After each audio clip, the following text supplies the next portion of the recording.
So what a wild 24 hours we've had in college football. And earlier today, we did a live stream breaking down Nick Saban's comments from last night, Jimbo Fisher's response, and generally talking about the entire thing. But now we need to do so in a video format, somewhere we can formulate our arguments, our opinions in a more concise manner, and then update any new information that's come out since that live stream. But before we can do that, y'all know the drill, and especially with this, I have got to hear from you. Hop down to the comments, Y for yes, N for no. Are you surprised we're seeing this level of back and forth between these two coaches? And then let me know your general reaction to the whole thing. If you are new to the channel, be sure to subscribe. Hit that bell notification as I do constant college football content. You don't want to miss any of it, and if you enjoyed the content, like and comment down below, as those interactions are massive to content creators such as myself. But having said all that, we need to talk about my reaction, my opinion on the entire situation, because this is really interesting. And once we break this down, there's a lot Nick Saban is saying that I think the general populace is actually going to agree with. And the reason why is they're not necessarily novel ideas. We've heard other coaches echo very similar sentiment, and we're going to break that down. There are still further points that I absolutely agree with once we really get to the meat of the point, and then there are some that I actually disagree with. So we have got a lot to talk about. Let's begin. And where we have to begin on this is where Nick Saban's frustrations lie. And in my opinion, those are twofold.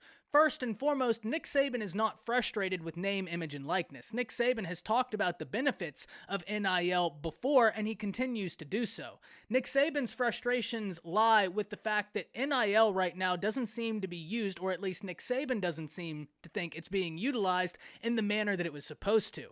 NIL was not meant to buy recruits and get them a part of their class, as Nick Saban is saying it's happening across the nation. So, Nick Saban isn't frustrated with the existence of name, image, and likeness, rather the way it's being implemented right now in college football. The other area where his frustrations lie is that there's not an even playing field. And I know people are thinking, I mean, in terms of money. That's not my point. There wasn't an even playing field in terms of what the schools and what these states were allowed to do with NIL. Because once the NCAA had passed their NIL legislation, what a lot of people don't realize is that certain states had already passed their own version of that NIL legislation. For states such as Alabama, for states such as Florida, that NIL legislation was far more restrictive than what the NCAA passed. So once the NCAA passed their version, states that waited, such as Texas, could do exponentially more with their NIL capabilities than could other states, which is exactly why we've seen Florida, Alabama, then repeal their NIL laws so that they could then form their own collectives to be on par with other states that had already done so. So those are where the frustrations lie, is that Nick Saban doesn't believe that NIL is being utilized in the manner that it was supposed to be, and then the NIL isn't consistent, and it's certainly not equitable in how it's being utilized across the board right now, which is inherently problematic and not sustainable. Both of those points are absolutely true. Both of those points are sentiments we've heard other coaches talk about and agree with. We've heard coaches such as Lane Kiffin, now Nick Saban, Dabo Swinney, even Coach Prime talked about the dangers of NIL, and even in Jimbo Fisher's press conference today, he kept saying he would want to see a unified structure of NIL across the board. That's really the juxt of Nick Saban's point here, and that's really where a lot of his frustrations lie. So that's all the areas where when you look at what Nick Saban is saying, he absolutely has a point. He has a point that many other coaches have talked about, how NIL is this very positive factor in college football, something that absolutely should exist, but we also need to understand what NIL was meant for versus how Nick Saban and other coaches have talked about it's presently being used. This isn't the first time we've heard a coach talk about the way NIL was used to actually recruit, and I don't think it will be the last. So I've talked about where I agree, and in a lot of ways I think many people will agree with those statements because they're statements I hear consistently, both from other coaches and from so many of you in the comments. But where do I disagree? And that's very simple.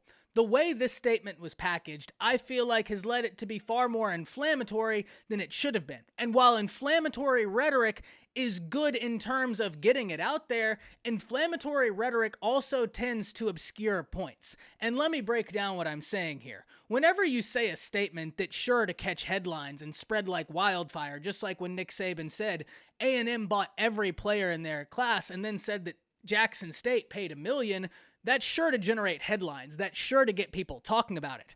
What it does in turn, though, is it moves the needle further and further away from the point being made because everybody's focused on all the wrong things. This is something we see in our day-to-day lives consistently. In my opinion, it's a big problem in our political realm that we have so many people involved in inflammatory rhetoric that we spend all day long arguing points that really aren't the main issues of the argument. We're just ignoring them because that's where the rhetoric has taken us. And that's what I feel like happened here. We've been so interested in Nick Saban saying this about Texas A&M that we're kind of losing sight of the main point Nick Saban is trying to make, that there's an unsustainable model in college football right now, a point that we've heard echoed from many other coaches. And because of that, it can lose its potency a little bit. Now, one thing we do need to understand is the setting in which these statements took place, because that is a big deal. Nick Saban was speaking to donors and boosters, and he was trying to ignite fears from them, to mobilize them now that Alabama has their NIL collective able to go because they repealed their state laws. He's trying to mobilize those people, and that's why he attached a name to it. Because once the individuals in that room can see a name attached to the monster becomes much more real than some hypothetical monster. So when Nick Saban said it's Texas A&M, he's letting them know, hey, this is much closer to home than you think. I think the same thing could have been accomplished by saying there are multiple teams in college football utilizing NIL for reasons that it wasn't intended for. Some of them are in our league. Now, we may have to adapt to do that. If that's where the rules take us, we're going to have to do that to be able to keep up, but that's not where NIL was supposed to go, and I have a problem with that. That same statement I just said essentially packages what Nick Saban was meaning to say, in my opinion, but just does so in a much less inflammatory way. So this is going to be something we've got to watch. Apparently, Nick Saban was able to get in contact with Coach Prime. They were able to have a conversation. That's awesome to hear. The same could not be said for Jimbo Fisher because Jimbo Fisher went straight scorched earth. And that's part of the reason why I didn't like the inflammatory rhetoric. Because even Jimbo Fisher missed the point because he felt like he had been attacked. And I don't necessarily blame Jimbo for that. But Nick Saban wasn't saying Jimbo and them had broken the law, and he certainly wasn't saying a bunch of 17-year-old kids were doing the wrong thing. He was saying that right now we're in the wild, wild west of NIL, and that's not what it was intended for, and that's not a sustainable model. But it's how those statements were packaged that makes it so important. This is why I say words matter, and statements matter, and how you package arguments absolutely matters. But because of that, can't wait to hear from y'all. Hop down to the comments, let me know what you're thinking. That's it. See ya.